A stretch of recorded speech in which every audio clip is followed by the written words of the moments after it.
ಮಠದಿಂದ ಹಾಗೂ ನಮ್ಮ ಶ್ರೀ ಕನಿ ಮಾರಿಕಾಂಬ ಅನಾಥ ಮತ್ತು ವೃದ್ಧಾಶ್ರಮದಿಂದ ಅವರ ಆಶೀರ್ವಾದದೊಂದಿಗೆ ನಾವು ಮುಂದಿನ ಹೆಚ್ಚಿನ ಕಾರ್ಯಕ್ರಮಗಳನ್ನು ಇನ್ನೂ ಮಾಡಬೇಕಂತಕ್ಕಂಥದ್ದು ಒಂದು ಭರವಸೆ ಇದೆ. ಅವರ ಆಶೀರ್ವಾದ ನಮಗೆ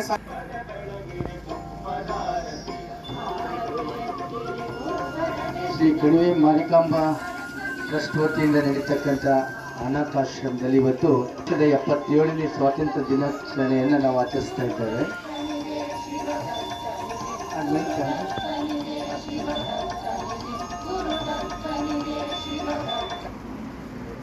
ಟ್ರಸ್ಟ್ನ ಅಧ್ಯಕ್ಷರಾದ ಕೃಷ್ಣಪ್ಪನವರೇ, ಕಾರ್ಯದರ್ಶಿಯವರಾದ ಗುರುಮೂರ್ತಿಯವರೇ ಮತ್ತು ಸಿಬ್ಬಂದಿ ವರ್ಗದವರೇ ಮತ್ತು ಇಲ್ಲಿರುವಂಥ ನಮ್ಮೆಲ್ಲರ ಮೆಚ್ಚಿನ ಹಿರಿಯ ಚೇತನಗಳೇ,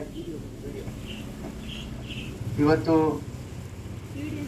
ಇಡೀ ದೇಶದೆಲ್ಲೆಡೆ ಸ್ವಾತಂತ್ರ್ಯ ದಿನಾಚರಣೆಯನ್ನು ಆಚರಿಸ್ತಾ ಇದ್ದೇವೆ.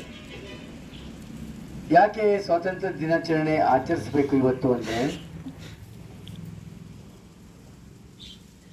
ಆಗಸ್ಟ್ 14ನೇ ತಾರೀಕು ಮಧ್ಯರಾತ್ರಿ ನಮಗೆ ಸ್ವಾತಂತ್ರ್ಯ ಸಿಕ್ತು. ಅಂದರೆ ಬ್ರಿಟಿಷರ ಸಂಕೋಲೆಯಿಂದ, ಅವರ ದಬ್ಬಾಳಿಕೆಯಿಂದ, ಅವರ ಆಡಳಿತದಿಂದ ನಮ್ಮ ಭಾರತ ದೇಶ ಬಹಳಷ್ಟು ಜರ್ಜರಿತವಾಗಿತ್ತು. ತುಂಬ ಹಿಂಸೆ ಕೊಡ್ತಾ ಇದ್ರು, ಬಹಳಷ್ಟು ನಮಗೆ ಸ್ವಾತಂತ್ರ್ಯ ಕೊಡ್ತಿರ್ಲಿಲ್ಲ ಯಾವುದೇ ವಿಚಾರವಾಗಿ. ಭಾರತೀಯರಿಗೆ ಅವರ ಆಡಳಿತದಲ್ಲಿ ಬಹಳ ನಲುಗೋಗಿದ್ರು ಜನ. ಕೊನೆಗೆ ಆ ದಾಸ್ಯದಿಂದ ಮುಕ್ತಿ ಹೊಂದಬೇಕಂದ್ರೆ ಒಂದು ಸಂಗಮವನ್ನೇ ಮಾಡಿದರು ದೇಶದಾದ್ಯಂತ. ಮಹಾತ್ಮ ಗಾಂಧೀಜಿ, ಜವಾಹರ್ಲಾಲ್ ನೆಹರು, ಸುಭಾಷ್ ಚಂದ್ರ ಬೋಸ್, ಸುಮಾರು ಜನ, ಸಾವಿರಾರು ಜನ ಮುಂದಾಳತ್ವದಲ್ಲಿ ಹೋರಾಟ ಮಾಡಿ ದೇಶಕ್ಕೆ ಸ್ವಾತಂತ್ರ್ಯವನ್ನು ತಂದುಕೊಟ್ರು. ಅವತ್ತು ದಾಸ್ಯದಿಂದ ಮುಕ್ತಿ ಹೊಂದಿ ನಾವು ನಮ್ಮದೇ ಆದಂಥ ಆಡಳಿತವನ್ನು ರಚನೆ ಮಾಡಿಕೊಂಡು ಪ್ರಜಾಪ್ರಭುತ್ವದಲ್ಲಿ ಸುಗಮವಾಗಿ ಎಲ್ಲ ಕ್ಷೇತ್ರಗಳಲ್ಲೂ ಜನ ಬಹಳಷ್ಟು ನೆಮ್ಮದಿಯಿಂದ, ಸುರಕ್ಷತೆಯಿಂದ, ಐಕ್ಯಮತ್ಯದಿಂದ, ಸಾಮರಸ್ಯದಿಂದ, ಪ್ರೀತಿಯಿಂದ ಬದುಕಲಿಕ್ಕೆ ಅವಕಾಶ ಆಯಿತು.